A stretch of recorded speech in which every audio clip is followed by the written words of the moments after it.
Selamat pagi rekan-rekan, teman-teman, dan ibu dosen yang saya hormati. Perkenalkan, nama saya Adi Wibowo, mewakili kelompok pertama. Pada kesempatan ini kami akan mempresentasikan hasil analisis dan strategi kami untuk pengembangan bisnis digital Planner Flower Tanjung Pinang. Kami beranggotakan 7 orang dan dalam presentasi ini kami akan membahas 7 poin kunci secara komprehensif dan berurutan. Setiap anggota akan memaparkan bagiannya masing-masing untuk memberikan perspektif yang mendalam.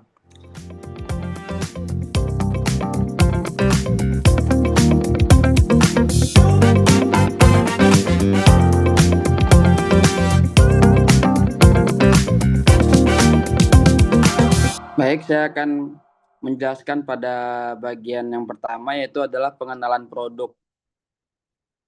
Nah, identitas usaha Planner Flower Tanjung Pinang merupakan UMKM kreatif yang memproduksi dan menjual bunga flanel, bunga buatan berbahan kain flanel yang disusun menjadi buket hadiah estetik untuk momen spesial seperti wisuda, ulang tahun, pernikahan, hingga hari ibu. Selain itu, Planner Flower Tanjung Pinang juga melayani pemesanan hampers dan balon hadiah yang dapat dikostumisasi.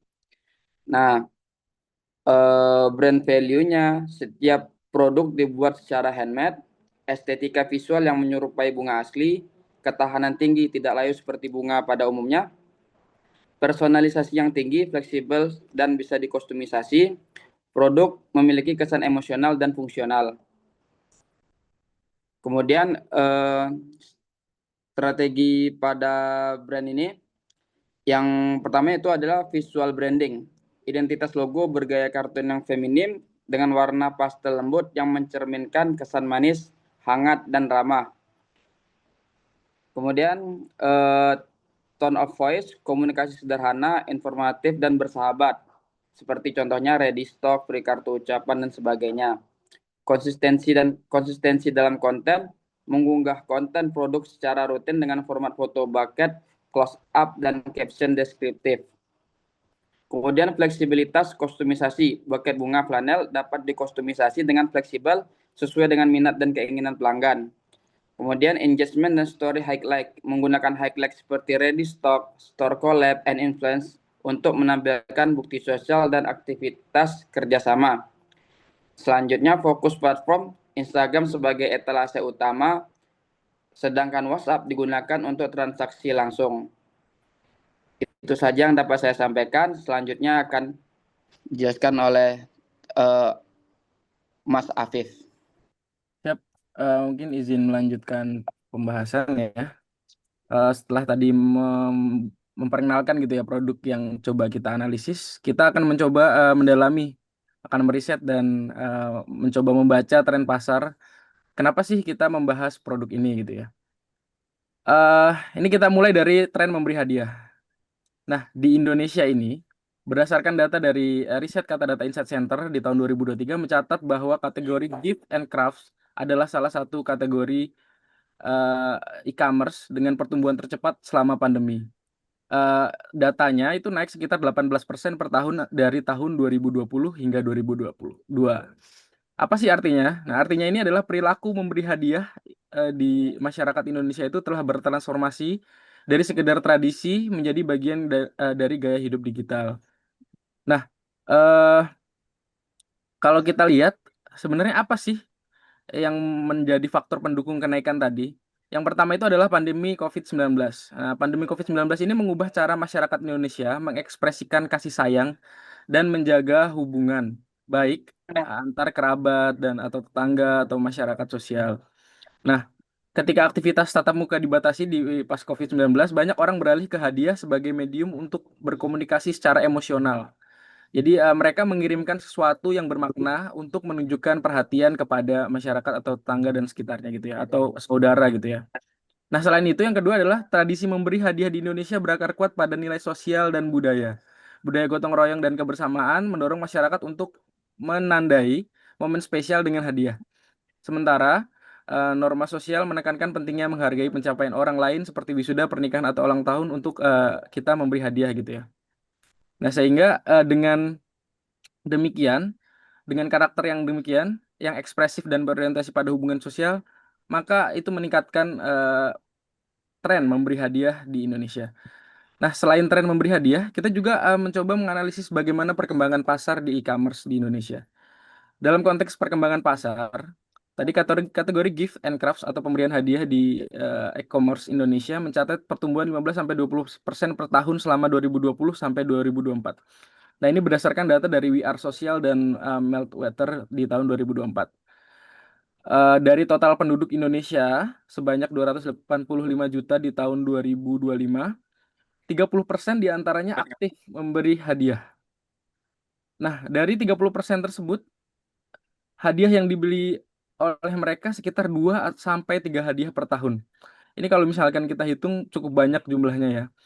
Nah, dari data tersebut juga dijabarkan bahwa apa sih kriteria hadiah yang dibeli gitu ya oleh masyarakat. Nah, dari data tersebut juga dijelaskan bahwa generasi muda, khususnya Gen Z dan milenial menjadi segmen dominan dengan preferensi tertentu dalam memberi hadiah. Sehingga dalam pemilihan hadiah, kriteria yang dianggap paling mempengaruhi itu diantaranya yang pertama, yaitu estetika dan emosional. Kedua, tahan lama dan ramah lingkungan, dapat personalisasi secara tinggi gitu, jadi dapat di custom gitu ya. Kita kan seneng beli barang-barang yang bisa kita custom sehingga lebih personal. Yang keempat, harganya terjangkau. Ya pasti ya, kita kan pasti cari yang lebih murah ya. Bahkan kalau misalkan ada barang yang sama, kita bandingin kan antara satu barang dengan barang yang lain. Yang terakhir itu mudah didapatkan. Jadi misalnya pasti orang-orang itu membeli barang yang misalkan ongkirnya murah atau misalnya tokonya itu dekat, jadi lebih cepat sampai. Nah, dari faktor-faktor ini, kelima faktor ini kalau misalnya kita telaah lebih lanjut, jika misalkan kita lihat eh, produk flower flanel itu memenuhi kelimanya gitu. Dia estetik, ya, dia karena itu kan bahan yang handmade ya, dengan bisa berbentuk bunga-bunga yang memang cantik dan indah gitu ya. Terus dia juga tahan lama karena dibuat dari barang-barang sintetis ya. Terus dia dapat dipersonalisasi gitu. Jadi dia bisa milih warna atau misalnya ini seperti mungkin yang bisa dilihat ya di virtual background kita ini. Ini kan dia bisa dikustomisasi warna bahkan biru, merah atau sesuai kesukaan pembeli gitu ya. Terus harganya juga terjangkau. Mungkin bisa dibandingkan kalau dibandingkan dengan buket bunga yang asli pasti lebih murah gitu ya. Terus juga mudah didapatkan karena bisa dipesan secara online maupun kalau mungkin yang di daerah Tanjung Pinang bisa datang ke store-nya langsung. Nah, mungkin terkait perkembangan pasar itu kemudian dilanjutkan untuk perubahan perilaku konsumen oleh Mas Ahmad Bupute. Terima kasih. Baik, Mas Afif, terima kasih. Selanjutnya kita masuk ke perubahan perilaku konsumen. Slide selanjutnya, Mas Afif. Baik, populasi dan penggunaan internet di Indonesia. Populasi berdasar gender. Di Indonesia ada 286 juta orang, 50,2%-nya yaitu pria, 49,8%-nya itu wanita. Populasi berdasar lokasi tinggal. 3 dari 5 penduduk Indonesia tinggal di daerah urban atau perkotaan. Data pengguna internet. Penduduk Indonesia yang terpapar dan menggunakan internet 80,5%. Penduduk Indonesia yang terpapar dan menggunakan internet 37 juta.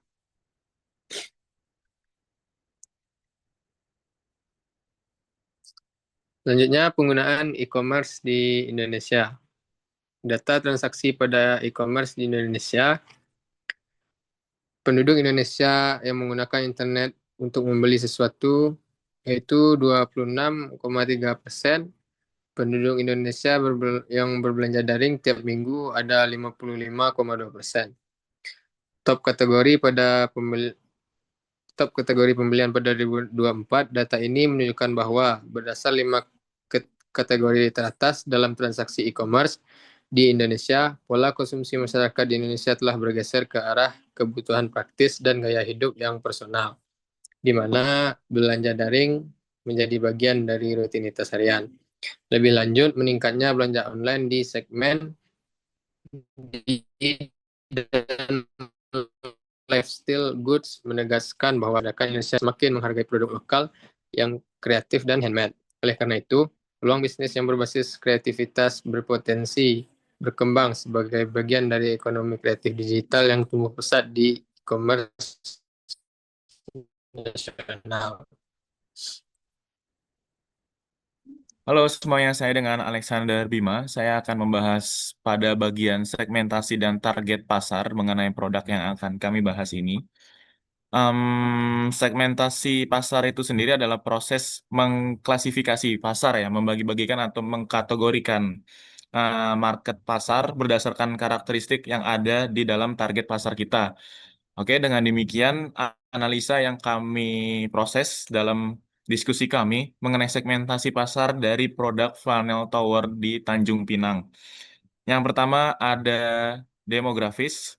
Demografis itu sendiri jika diimplementasikan dalam produk ini, masyarakat berusia 17 sampai 35 tahun, biasanya dengan status sosial sebagai pelajar atau mahasiswa dan pekerja muda biasanya yang masih perhatian dengan hal memberi atau give ini dengan pendapatan menengah ke bawah hingga menengah ke atas. Lalu selanjutnya di bagian geografis, wilayah utama pemasaran pada Flanel Tower ini yaitu di kota Tanjung Pinang itu sendiri yang merupakan daerah perkotaan dengan tingkat mobilitas dan aktivitas sosial yang tinggi, yang dimana kita sudah bahas pada bagian populasi dan penggunaan internet di Indonesia sebelumnya. Itu adalah 60% atau 3 dari 5 penduduk di Indonesia itu tinggal di daerah urbanisasi atau perkotaan. Oke. Em, Lalu mengenai psikografis. Psikografis itu kita targetkan pada market atau konsumen yang memiliki perilaku, memiliki gaya hidup yang menyukai produk estetik atau indah atau enak dilihat biasanya yang lebih bersifat personal dan bermakna. Jadi mudah didapat. Jadi bagi kita yang diberikan gift flower ini tuh merasa kita memiliki perhatian khusus oleh yang memberikan gift itu tersebut. Selanjutnya di bagian perilaku, suka membeli hadiah untuk momen spesial atau event based dengan kriteria yang mempengaruhi pembelian yakni tampilan produk atau visual yang estetik yang indah yang kita bahas pada psikografi sebelumnya. Tentunya dengan variabel harga dan kemudahan pemesanan online. Jadi konsumen itu praktis ingin memberikan gift kepada orang yang sedang mengalami momen atau event based itu tersebut. Oke, selanjutnya ada di target pasar. Target pasar itu adalah kelompok konsumen yang paling potensi untuk membeli produk bucket bunga kita ini. Berdasarkan karakteristik produk dan perilaku pasar saat ini, target market usaha untuk bucket bunga online itu dapat diidentifikasi atau dianalisa sebagai berikut. Yang pertama, target utama. Target utama kita mahasiswa dan pekerja muda dengan umur 17 sampai 30 tahun yang sering membeli buket bunga untuk acara wisuda, ulang tahun, atau momen-momen perayaan lainnya. Mereka biasanya aktif di medsos ya. Biasanya update atau diabadikan momennya dengan memegang bunga yang sudah dibeli atau yang diberikan itu tadi dan mencari toko online cepat juga yang responnya bagus, desainnya juga kekinian dan harganya juga pasti terjangkau. Lalu selanjutnya di target sekunder, biasanya kita mengarahkan ke perusahaan atau instansi pendidikan yang biasanya mereka memesan buket dalam jumlah besar untuk acara kelulusan, penghargaan, atau dekorasi event. Oke, selanjutnya akan dibahas dan dilanjutkan oleh Mas Ahmad Taufik. Oke, saya Ahmad Taufik Rahman. Saya akan mencoba melanjutkan penjelasan dari tim kami terkait strategi kompetitor. Mungkin slide berikutnya. Ya, jadi pesaing yang kami analisa, kami mengambil beberapa UMKM sejenis yang serupa dengan flower TPI. Di antaranya itu ada Ziocraft dan yang sudah penjualan sejak 2019, berlokasi di Karawang. Selain itu juga ada satu lagi brand, slide berikutnya. Ada Wow Flanel yang usahanya UMKM juga sama, flanel flower juga.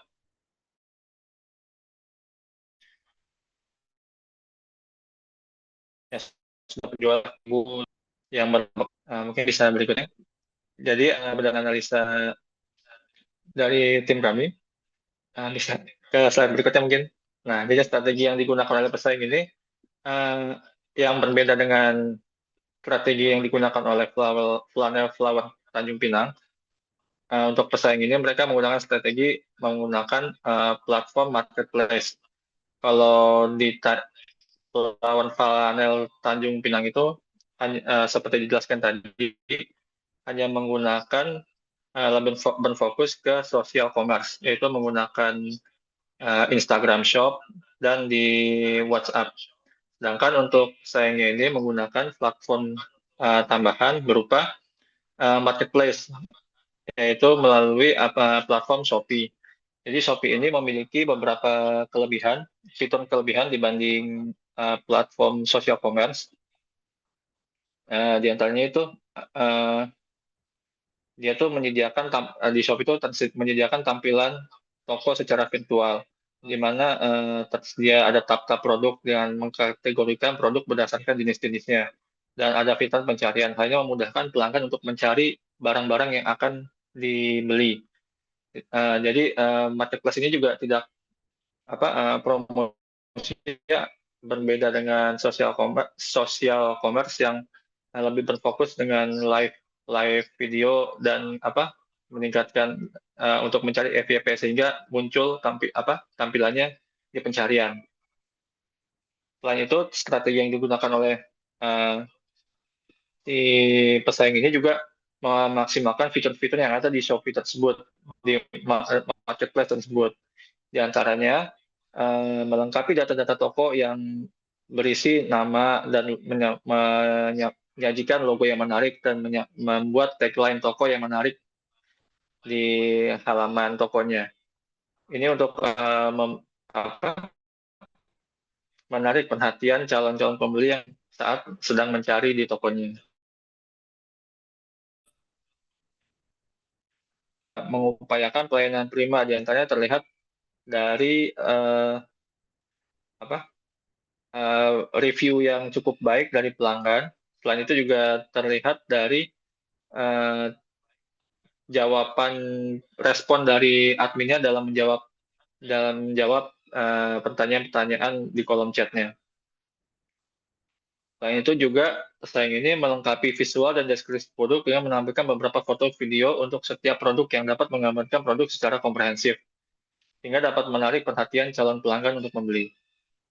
Dan juga di deskripsinya juga di setiap produknya, pesaing ini mendeskripsikan produk dengan sangat jelas, seperti dimensi ukurannya, bahannya, serta kelengkapan yang akan diperoleh jika kita membeli produk tersebut.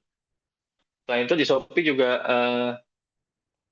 pesaing tersebut memberikan pilihan kustomisasi seperti warna atau bahannya.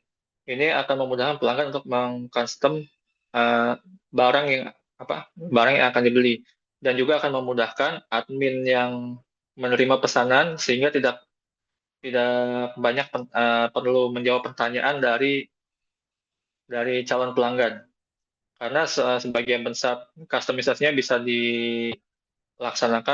digunakan melalui fitur yang sudah ada di Shopee.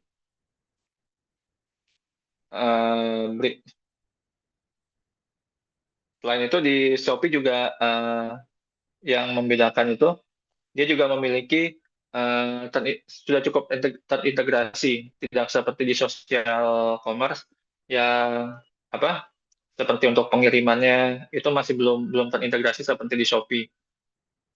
Mungkin segitu saja, akan dilanjutkan oleh Mbak Alan.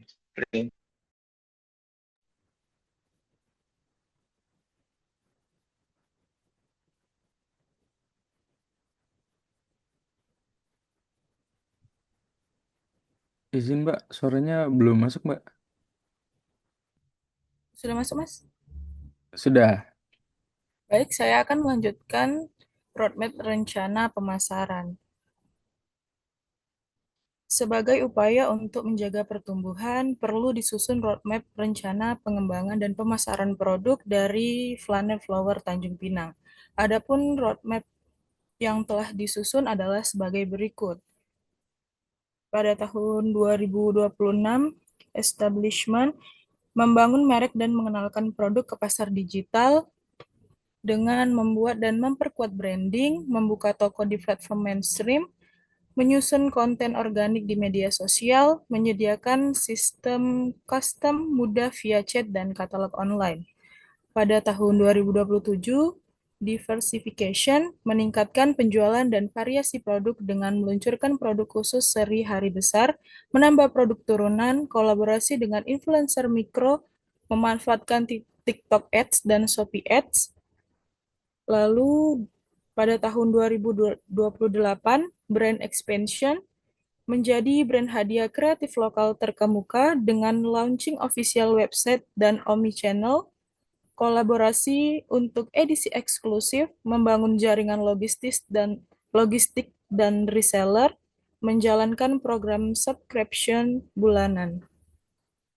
Pada tahun 2029, partnership development mengokohkan posisi di pasar nasional dan membangun kemitraan strategis dengan menjadi pemasok resmi untuk acara instansi, menjalin kolaborasi dengan platform hadiah digital seperti Gift ID atau Kogift, memperluas lini produk ke eco-friendly, menjalankan program CCR berupa pelatihan. Pada tahun 2030, Export Readiness siap menembus pasar Asia Tenggara dengan menjual melalui platform ekspor UMKM, adaptasi desain untuk pasar ASEAN, warna dan budaya lokal, membangun tim R&D dan pusat produksi semi otomatis, ikut pameran internasional seperti Singapore Gift Fair dan Bangkok Gift Expo. Pada tahun 2031 dan seterusnya, menjadi ikon brand hadiah kreatif berkelanjutan dari Indonesia dengan fokus pada produk hijau dan flanel daur ulang, mengembangkan franchise dan lisensi desain, mendirikan Creative Gift Academy untuk melatih UMKM muda, membangun kampanye nasional, hadiah dari hati buatan negeri. Kita masuk ke model pertumbuhan bisnis e-commerce. Penyusunan roadmap atau peta jalan tersebut telah disesuaikan dengan model pertumbuhan bisnis e-commerce yang dikemukakan oleh Loudon dan Trevor pada tahun 2021. Menurut Loudon dan Trevor, model pertumbuhan bisnis e-commerce mencakup 4 tahap utama yang menggambarkan evolusi kematangan suatu usaha digital, yaitu presence, interaction, transaction, dan transformation. Untuk yang pertama, pada tahap presence, diketahui bahwa bisnis ada dan siap melayani pelanggan. Bisnis berfokus membangun keberadaan dan identitas digital melalui situs web, marketplace, dan media sosial untuk memperkenalkan produk kepada konsumen. Hal ini diupayakan terwujud pada tahun 2026. Selanjutnya, tahap interaction menekankan peningkatan keterlibatan pelanggan melalui komunikasi dua arah, fitur kostumisasi, serta konten interaktif yang menciptakan pengalaman personal. Hal ini diupayakan terwujud di tahun 2027 sampai dengan 2028. Lalu dilanjut ke tahap transaction, kemudian menandai kematangan sistem e-commerce dengan proses pemesanan, pembayaran, dan pengiriman yang efisien dan terintegrasi. Akhirnya, tahap transformation terjadi ketika bisnis memanfaatkan teknologi digital untuk menciptakan nilai baru, memperluas pasar, dan membangun hubungan jangka panjang dengan pelanggan. Hal ini diupayakan terwujud pada tahun 2029. Yang terakhir, transformation, teknologi digital dimanfaatkan untuk menciptakan nilai baru, memperluas pasar, dan membangun hubungan jangka panjang dengan pelanggan. Hal ini diupayakan terwujud pada tahun 2030 sampai dengan seterusnya. Baik, terima kasih. Dilanjut ke Mbak Amalia. Baik, terima kasih Mbak Halani. Selanjutnya, perkenalkan, nama saya Amalia Adila Melinda. Saya akan membahas terkait pemilihan platform. Next slide, Mas. Ya, sebelum kita memilih platform, sebaiknya kita tahu terlebih dulu apa sih manfaat e-commerce bagi UMKM. Yang pertama, operasional usaha menjadi lebih hemat dan efisien. Nah, di sini pedagang atau pelaku UMKM nggak perlu lagi mengeluarkan biaya besar seperti sewa toko, cetak brosur, atau promosi yang sekarang ini bisa dilakukan secara digital dengan biaya yang jauh lebih terjangkau.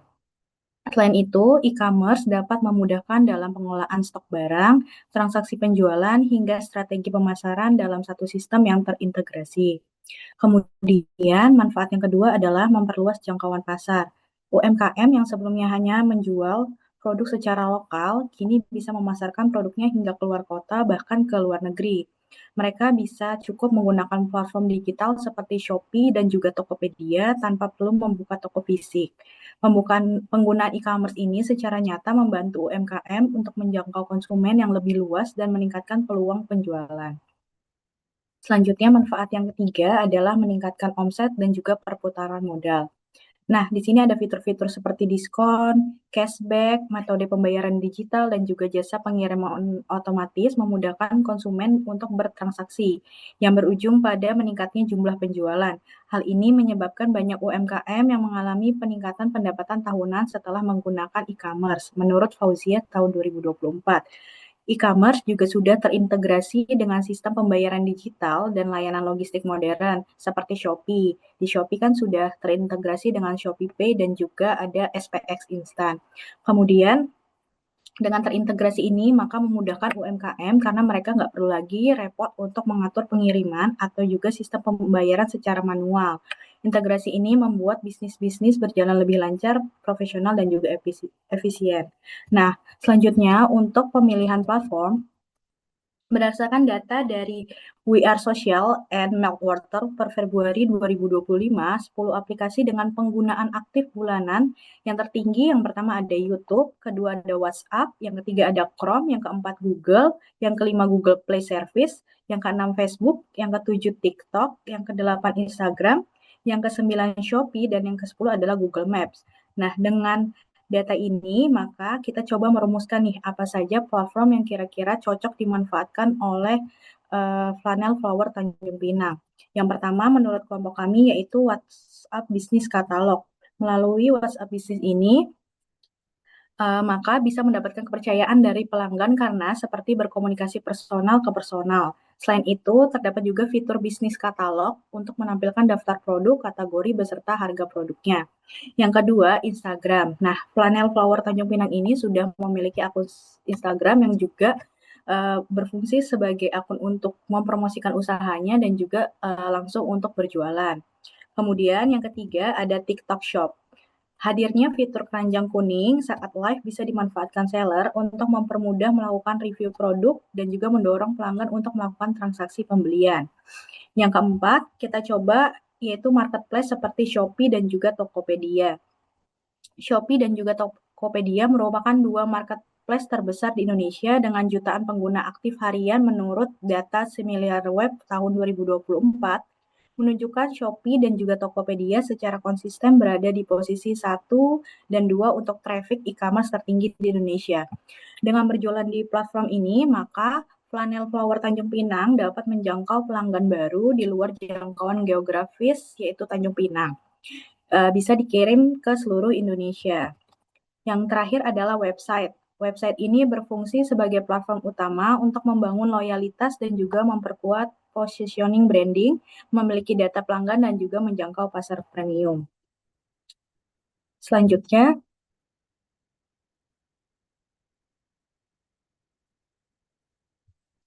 ini ada daftar pustaka dari kelompok kami untuk menganalisa personal brand dari Flanel Flower Tanjung Pinang. Kemudian terima kasih. Sekian paparan dari kelompok kami. Kurang lebihnya mohon maaf. Wassalamualaikum warahmatullahi wabarakatuh. Waalaikumsalam warahmatullahi wabarakatuh.